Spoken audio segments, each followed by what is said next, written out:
buah-buah yang pahit, yang beracun, yang akan merosakkan kehidupan manusia siapa manusia yang memakannya.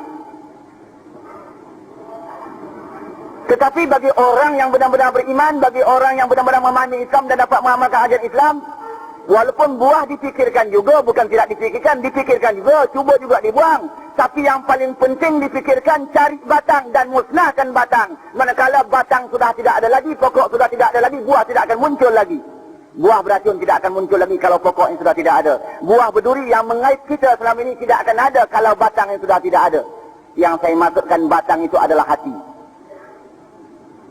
Rasulullah, para sahabat, para tabi'in, umumnya salafus salih zaman dahulu, dia memusnahkan penyakit batin lebih dahulu, penyakit hati. Yang dikatakan sifat-sifat mazmumah.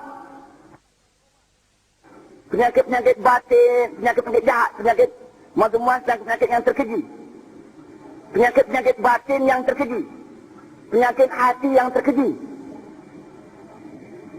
Seperti apa? Di antaranya seperti riya, ujub, hasad, dengki, pemarah, pendendam, bakhil, gila benda, gila pangkat, gila puji, gila ampu dan bermacam-macam gila lagi. Secara apa dimusnahkan sifat-sifat mazmumah ini? Sifat-sifat hati yang keji ini, sifat batin yang keji ini, sifat rohani yang keji ini. Dengan apa dimusnahkan?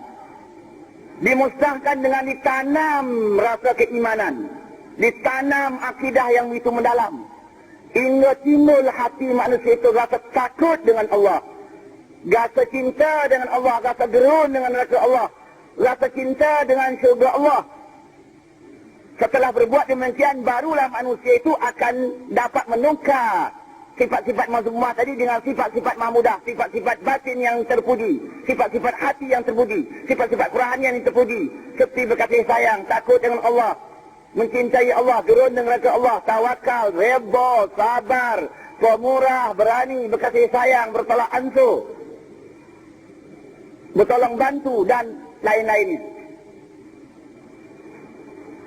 Jadi Rasulullah, para sahabat dan para tabi'in zaman dahulu berjaya membuat masyarakat mereka memikirkan hati, yaitu memusnahkan penyakit batin, penyakit jiwa, penyakit mazmumah itu tadi, dengan cara menanam iman.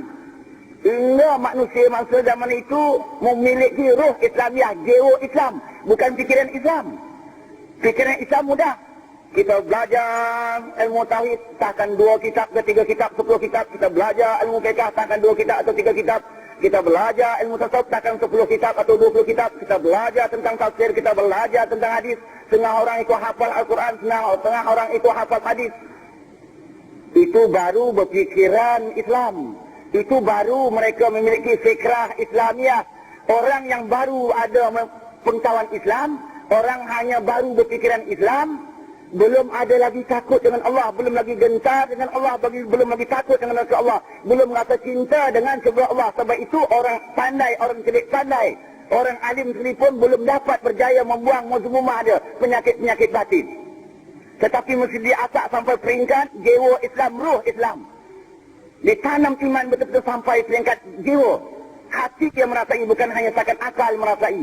Peringkat awal mestilah akal merasai sebagai nak mustahkan iman kita. Tetapi tak cukup duduk di situ saja. Tetapi mesti kita asakkan sampai peringkat jiwa merasai. Sebab kalau jiwa ini sampai peringkat jiwa, peringkat roh, hingga dapat ditanam iman dan akidah sampai peringkat jiwa dan roh, barulah hati ini terasa takut dengan Allah, gerun dengan neraka Allah, cinta dengan Allah dan cinta dengan syurga Allah. Sebab itu orang mukmin yang sebenar, bagaimana sifatnya Allah menggambarkan dalam Quran. Cuba kita lihat bagaimana Allah menggambarkan sifat orang yang benar-benar mukmin, orang yang benar-benar iman terjunam di dalam hati, bukan hanya setakat berfikiran Islam, tetapi berjiwa Islam. Innamal mu'minuna alladzina idza dzukirallahu wajilat qulubuhum wa idza tuliyat 'alaihim ayatuhu zadatuhum imana wa 'ala rabbihim yatawakkalun. Kalimah innama diletakkan itu merupakan huruf kalimah tauhid. Sesungguhnya orang mukmin yang sebenar, sesungguhnya orang mukmin yang sejati, yang dapat memiliki jiwa Islam, ruh Islam, bukan hanya fikiran Islam. Sebut nama Allah rasa gementar, sebut nama Allah rasa gerun.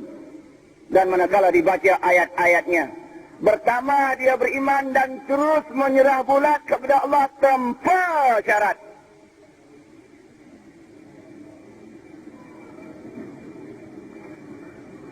Saudara-saudari para hadirin yang sekalian, jadi Islam berjaya membuat penyakit masyarakat yang lahir ini kerana dapat mengubat penyakit batin lebih dahulu. Ini sesuai Rasulullah ada bersabda, inna fil jasadi mudghah, idza saluhat saluhal jasadu kulluh wa idza fasadat fasadal jasadu kulluh ala wahyal qalbu. Di dalam diri manusia itu ada seketul daging. Manakala seketul daging itu baik, baiklah seluruh anggota lahir manusia.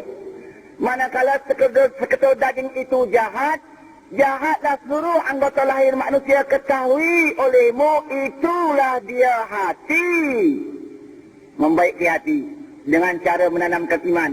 Bila iman dah ditanam sampai peringkat hati, barulah hati itu rasa gerun dengan Allah, takut dengan Allah, gerun dengan Allah, cinta dan surga Allah.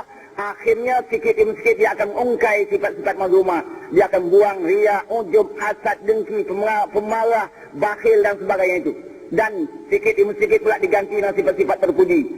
Dengan kasih sayang, dengan sabar, dengan redha, dengan zuhud, dengan tawakal, dengan pemaaf, mudah memberi maaf, dengan tawaduk, merendah diri, berkasih sayang di antara satu lain, pemurah dan sebagainya. Jadi Rasulullah berkata, dalam diri manusia ada seketul daging. Kalau daging itu baik-baik seluruh anggota lahir manusia.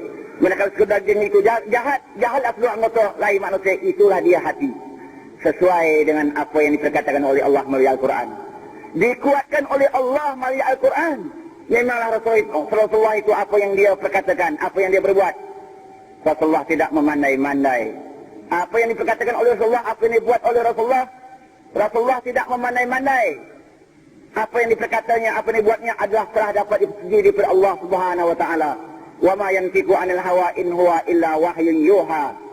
Tidaklah Rasulullah itu bercakap mengikut hawa nafsunya, tetapi apa yang telah diwahyukan oleh Allah kepadanya. Sebab itu di dalam ayat Quran kita dapati satu ayat menguatkan hadis Rasulullah tadi, ataupun menguatkan sabda Rasulullah tadi. Satu ayat yang biasa kita dengar, yang biasa kita ucapkan, yang biasa kita syarahkan. Ayat itu berbunyi, Inna Allah la yughayyiru ma biqaumin hatta yughayyiru ma bi anfusihim. Inna Allah la yughayyiru ma biqaumin hatta yughayyiru ma bi anfusihim.